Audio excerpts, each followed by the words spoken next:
अधिगम यानी कि सीखना। सीखना एक निरंतर चलने वाली प्रक्रिया है। व्यक्ति जन्म से ही सीखना प्रारंभ कर देता है और मृत्यु पर्यंत सीखता रहता है। ये सीखने की भूमिका है। अधिगम का प्रत्यय। अधिगम से अप्राय अनुभवों के द्वारा व्यवहार में परिवर्तन लाने की प्रक्रिया से है। क्या है प्रत्यय? अधिगम से अप्राय अनुभवों के द्वारा व्यवहार में परिवर्तन लाने की प्रक्रिया से है। सीखना किसी क्रिया स्थिति के प्रति सक्रिय प्रतिक्रिया अनुक्रिया होती है। तो ये अधिगम संबंधित कुछ परिभाषाएं हैं। स्किनर सीखना व्यवहार में उत्तरोत्तर सामंजस्य की प्रक्रिया है। किसने कहा है? तो स्किनर ने कहा है। क्या कहा है? सीखना व्यवहार में उत्तरोत्तर सामंजस्य की प्रक्रिया है। फिर वुडवर्थ कहते हैं नवीन ज्ञान और नवीन प्रतिक्रियाओं को प्राप्त करने की प्रक्रिया सीखने की प्रक्रिया है। गेट्स कहते हैं सीखना अनुभव और प्रशिक्षण में व्यवहार में परिवर्तन है। क्रो ने कहा है सीखना आदतों ज्ञान और आवृत्तियों का अर्जन है। अधिगम की विशेषताएं हैं। अधिगम की विशेषताएं निम्न हैं जो आप लोग वीडियो को पॉज करके देख लेना। बालक अधिगम को प्रभावित करने वाले कारक या दशाएं हैं।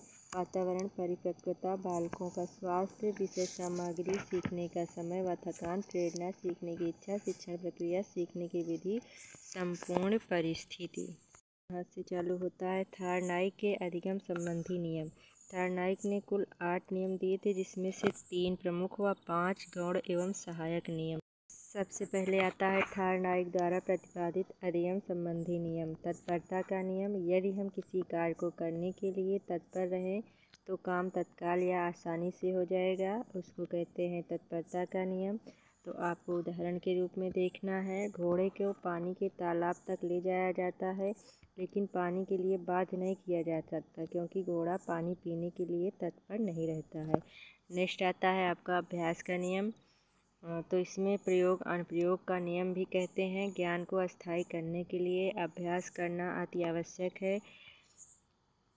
नेक्स्ट आता है उपयोग का नियम। यदि कोई कार्य पहले किया गया हो और अब उसको दोबारा किया जाता है तो वह हमारे मस्तिष्क में पुनः आ जाता है और ज्ञान अस्थायी हो जाता है। इसको कहते हैं उपयोग का नियम। अनुप्रयोग का नियम। यदि किसी कार्य को किए हुए पुनः करते हैं और हमें भूल जाते हैं यानी कि नहीं याद आता है, उसको हम कहते हैं अनुप्रयोग के। ये 5 जो हैं क्या हैं?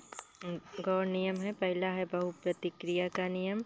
कोई नया कार्य करने के लिए कई प्रकार की प्रतिक्रियाओं को अपनाया जाता है तथा उससे सही प्रतिक्रिया का पता लगाकर भविष्य में काम किया जाता है, जैसे ज्ञात की अज्ञात की ओर। मनोवृत्ति का नियम।